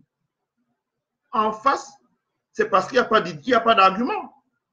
Donc, sur un plan politique, Biya n'est pas vainqueur parce qu'il est obligé de répondre avec le tribalisme d'État. Ah, vous savez, vous les Bassas, vraiment, les Bassas, vous êtes les Bamileke comme nous, hein, vous êtes les Bétis comme nous. Hein.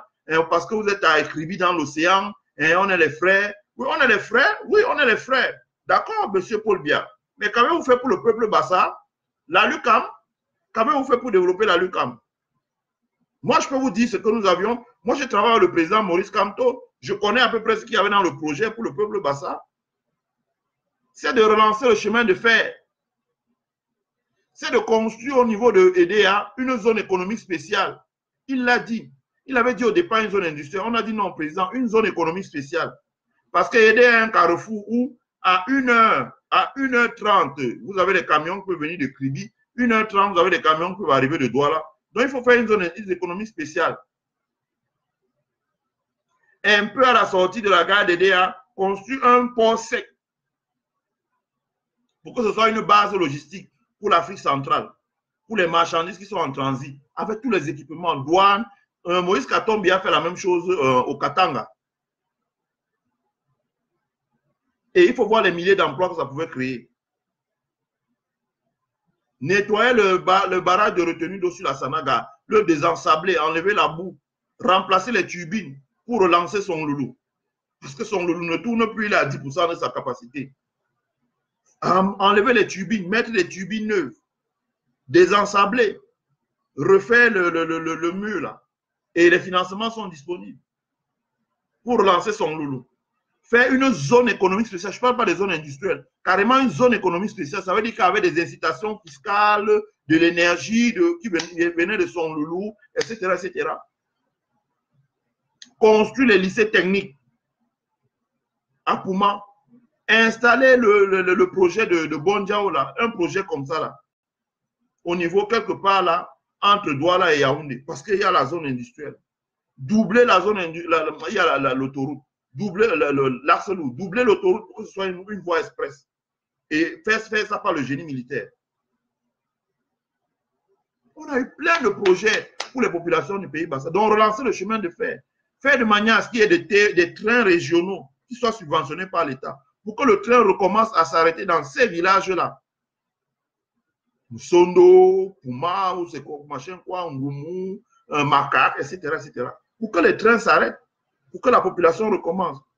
Créer un hub logistique, en termes de logistique, au plan local, pour l'Afrique centrale. Parce que vous avez 2 ports et vous avez le chemin de fer. Qu'est-ce que Paul Biya a fait pour qu'on dise que vraiment, ok, les populations, mes frères, mes amis d'enfants, parce que je m'exprime couramment en Bassa, même pas en Bassa, moi je m'exprime couramment. Je n'ai grandi qu'avec mes amis comme ça. Regardez la manipulation qui s'abat sur eux. Tous les jours sur WhatsApp, ils vous envoient les messages où on les intimide. Oh, ne parlez pas de Kamto, ne parlez pas de Kamto. Est-ce qu'au sein du MRC, vous avez déjà vu qu'on a ostracisé quelqu'un du fait de sa langue? Ngan, c'est mon ami. Il est d'où? C'est un gars de Pouma. Sosten Medal Lipot. Il est un gars des États. Pourquoi aller dans le tribalisme d'État? Je veux dire, à partir du moment où on a comme seul et unique argument le tribalisme d'État, c'est qu'on est en position de faiblesse. Donc, c'est qu'on est perdant. C'est un plan politique. Je parlerai aussi de la victoire de Maurice Kamto comme étant la médiatisation internationale de Maurice Kamto. Faites un tour sur Google, un moteur de recherche, vous tapez Maurice Kamto. Vous allez voir tout ce qui ressort. Moi, je regarde souvent. Et je sais ce qu'il y avait quand vous tapiez Maurice Kamto il y a 5 ans, il n'y avait pas grand-chose qui sortait. Hein. Il y avait sa biographie sur Wikipédia qui sortait, c'était tout. Aujourd'hui, vous tapez Maurice Kamto, vous allez voir. Maurice Kamto arrested, Maurice Kamto arrestation, Maurice Kamto why arrested. Quel est le grand média international qui n'a pas fait un sujet ou un papier sur Maurice Kamto? En France, TV5, France 24, France 2, les journaux là, Le Figaro, Le Monde, La Tribune, etc.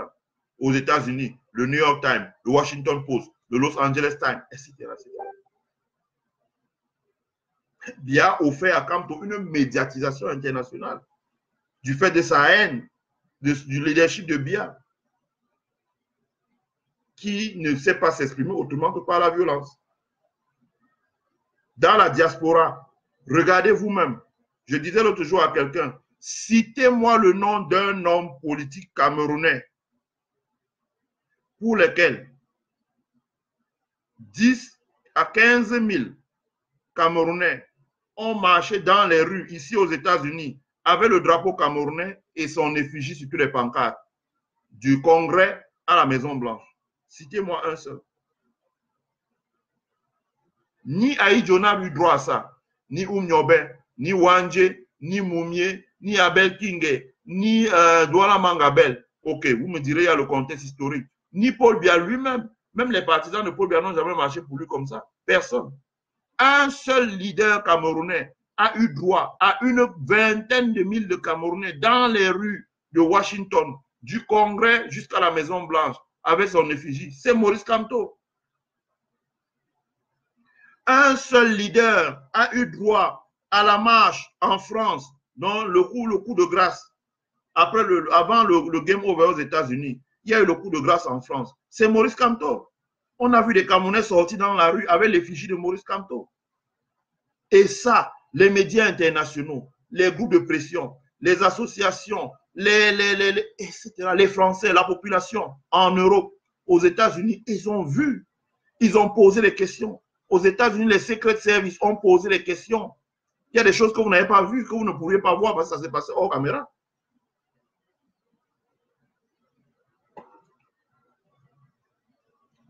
Les conseillers de Trump sont venus, ils ont posé des questions.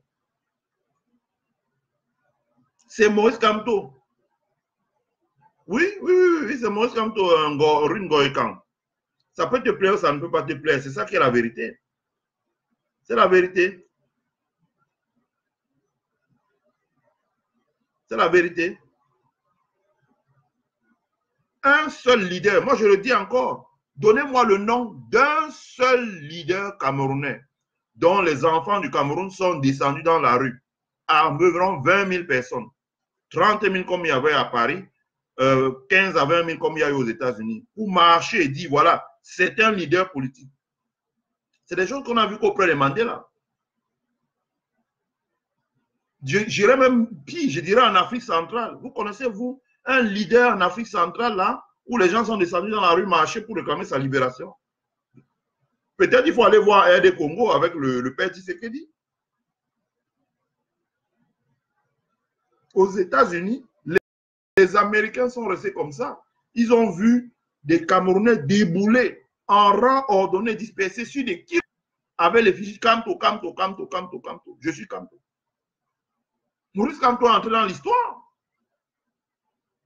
Maurice Kamto fait désormais partie du patrimoine politique de notre pays, du patrimoine public de notre pays. N'en déplaise à Paul Biya. L'histoire est grave hein, quand elle juge. Paul Biya risque de passer comme ça et pas Kamto. Je l'ai dit, venez la RD Congo. Tshisekedi a droit à un Étienne Tshisekedi a droit à un mausolée. Tous les présidents africains, quand ils arrivent en RD Congo aujourd'hui, ils vont se recueillir sur la tombe de Tshisekedi. Démocrate ou dictateur? Où est Mobutu?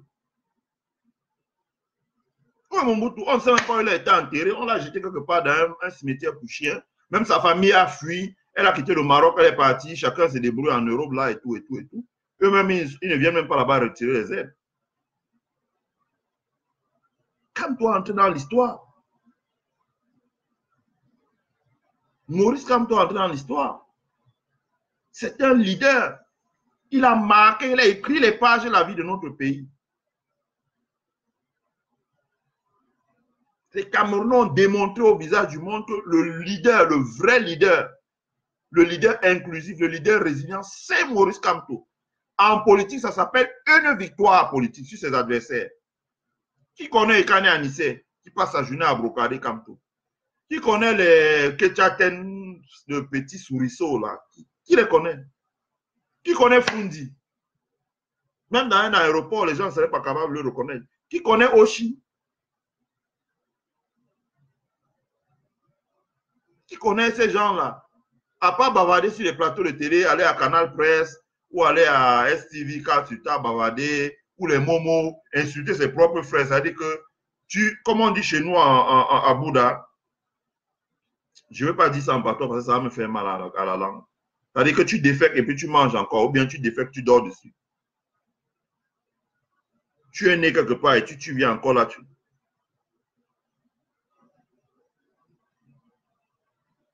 Maurice Kamto est le leader politique où les Camerounais ont pris l'effigie. Ça entrera dans l'histoire. Il y a des vidéos. Le coup de grâce à Paris, les Français ont vu. La police, les médias français, l'Élysée, Matignon, le Quai d'Orsay, l'Assemblée nationale, le Sénat, chacun avait ses yeux et ses oreilles dans la marche. Des activistes français. Mais qui est cet homme? Ils ont posé des questions. Moi, il y a des gens de politique en France que je connais qui m'ont appelé, mais qui est cet homme? Ah, qui est ce leader-là? Quand on entre dans l'histoire, c'est une victoire politique. C'est la victoire de la résilience. C'est la victoire de la force de conviction. C'est la victoire de l'engagement. C'est la victoire de la capacité à renouveler la politique, à renouveler les idées, à porter hold de flag, comme son parti politique, à porter le porte-étendard des aspirations profondes des Camerounais. C'est Maurice Kamto.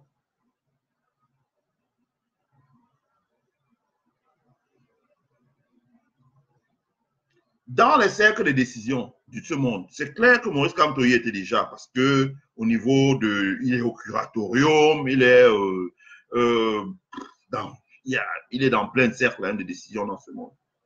Mais cela dit, lorsque vous regardez encore de très près, l'emprisonnement de Maurice Kamto a encore accentué dans les cercles de décision de ce monde le fait qu'il soit, que les gens le reconnaissent comme étant une icône de la vie politique en Afrique et bientôt dans le monde.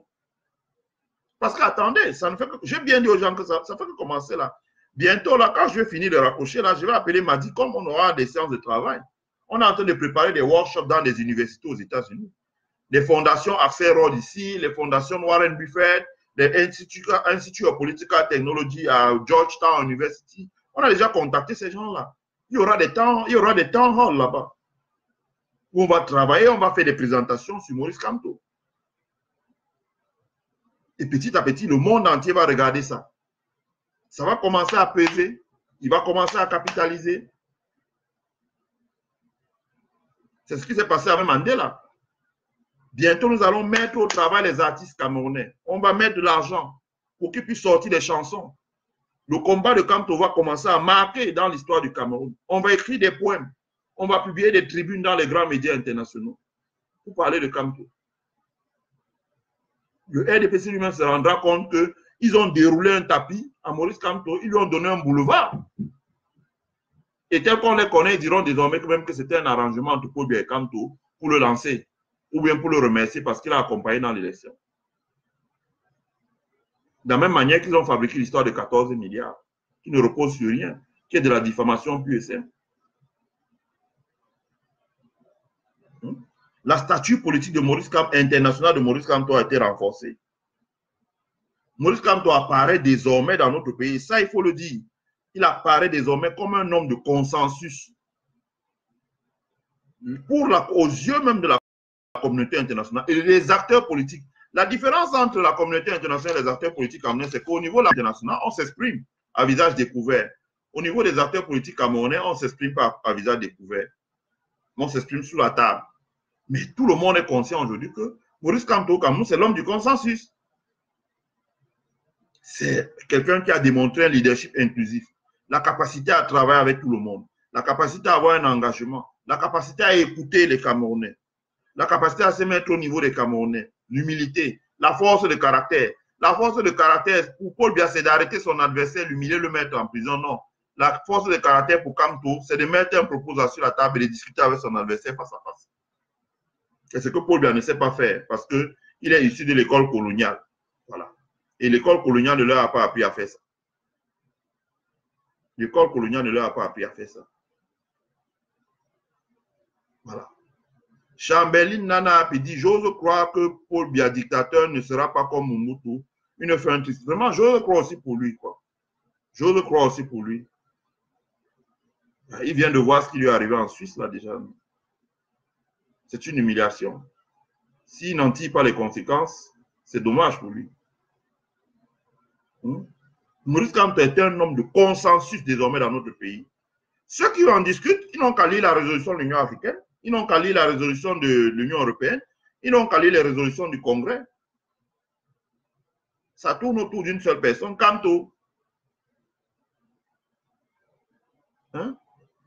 Ce qui me permet de dire que dans notre pays, Maurice Kamto est le pilier de l'alternance pacifique. Ça veut dire que pour que l'alternance soit pacifique dans notre pays, la personne qui sera capable de réaliser l'alternance pacifique dans notre pays, c'est Maurice Kamto. En pole position, comme on dit en Formule 1, le départ en pole position, c'est Maurice Kamto. Je n'en vois pas d'autre. Voilà.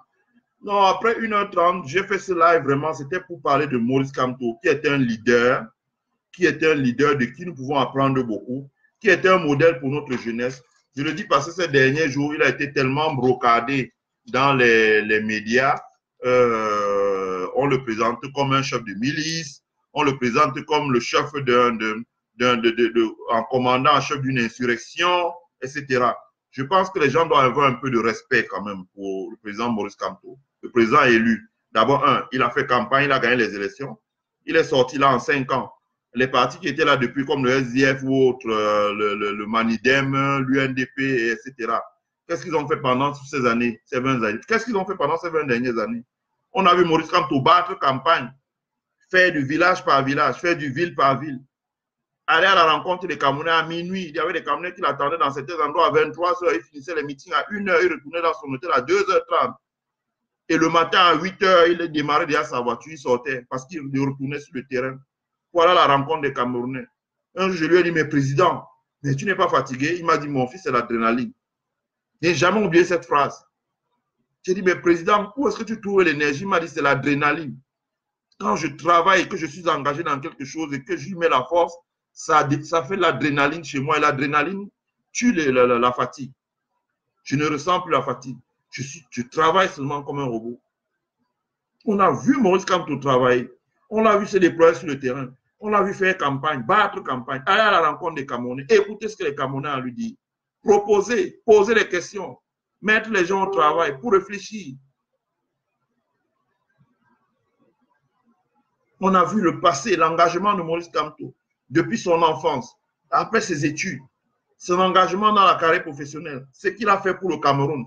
Il faudrait que les gens qui veulent aussi devenir des leaders dans notre pays nous disent aussi ce qu'eux, ils ont fait pour le Cameroun.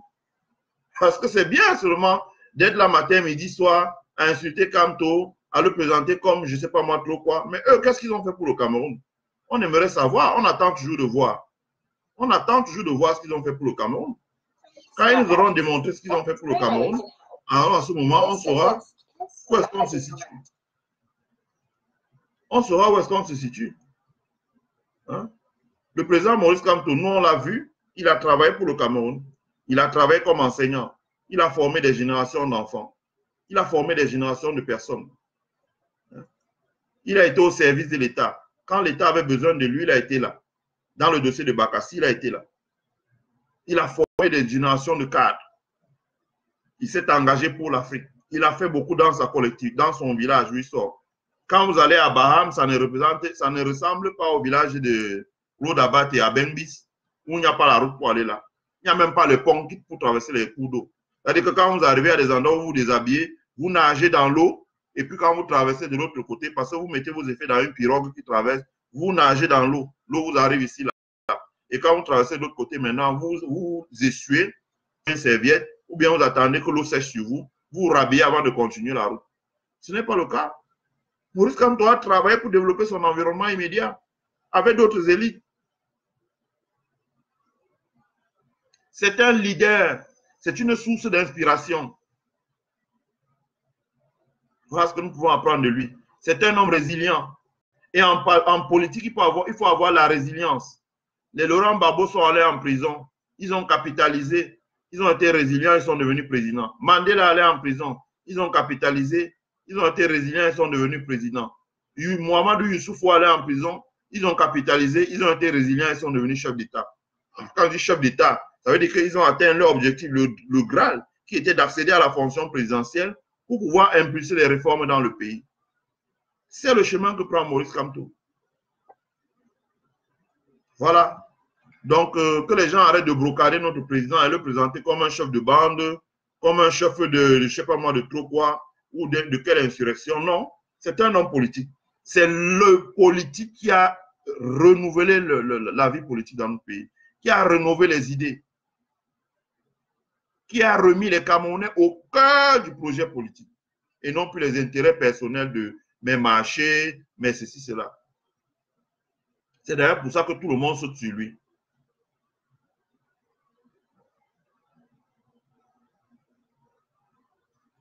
Nadine Bowen dit, j'aimerais parler de Maurice Kamto comme tu le fais si bien, combattant. Ah, ma chère, il faut se lancer. Il faut se lancer. Voilà, mon live est presque fini. Je voulais faire quelques annonces, simplement là, en mettant un peu de musique, un peu de musique.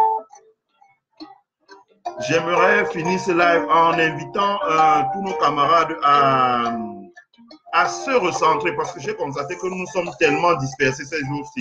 On parle de tout, on parle de rien. Et j'ai fait un post sur mon mur. Je dis, même pour la crise anglophone, il ne faut pas rêver.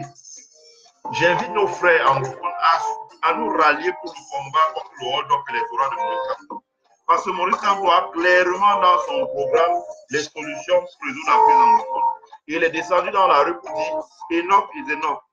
Tout c'est tout, on tue trop le Camerounais. Il est encore s'asseoir et qu'on dialogue pour résoudre la crise anglophone. Donc la personne qui peut résoudre la crise anglophone, c'est Kamto. Si vous voulez, vous pouvez perdre le temps, vous verrez Paul Biya va toujours rester et on sortira de là avec rien. Donc nous devons ressentir le combat sur Maurice Kamto, sa libération, le non-hold-up, la poursuite du plan national de résistance que le président Maurice Kamto a lancé. Et j'appelle tous ceux qui le peuvent à nous rejoindre, comme j'ai dit, à prendre leur plume pour écrire un poème, pour écrire une nouvelle, pour écrire un article et publier dans les journaux.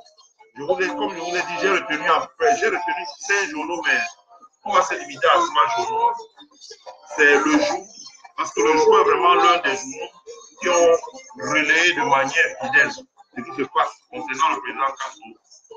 La nouvelle expression, et ensuite le journal Le Messager, qui historiquement est quand même le journal du Grand Pindiaoui.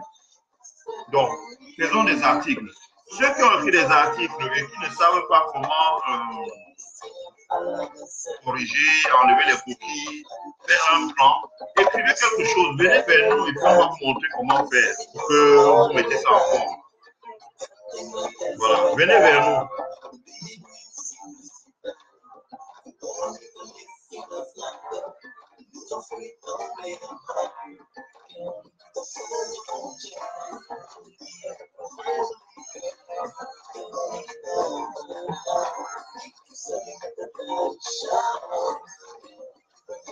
Un peu de musique, ouais, pour clôturer cette session. Je remercie tous ceux qui ont assisté au live là.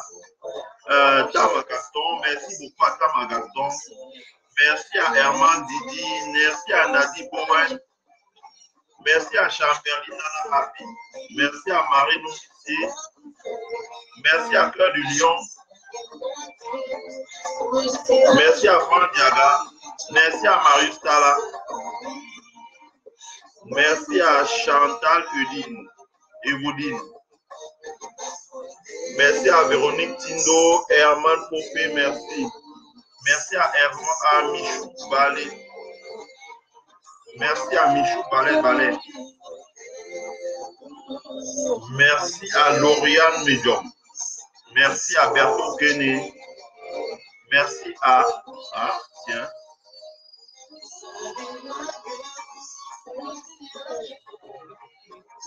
Merci à Hélène. Je ne vais pas prononcer ton nom parce que je sais que tu es.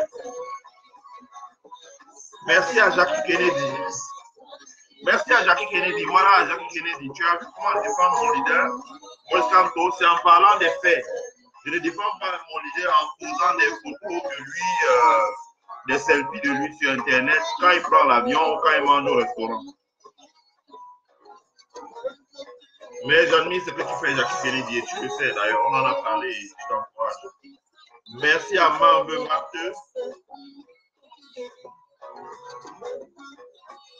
Franck Diaga dit que quoi? Merci à Magloire, merci Magloire, merci à Vichita, merci à Paul Miako, voilà, merci à beaucoup de monde, merci à Boris, merci à Mireille Fouinga. Voilà, cela va s'achever. Cela va s'achever. Je vous souhaite de passer une bonne semaine.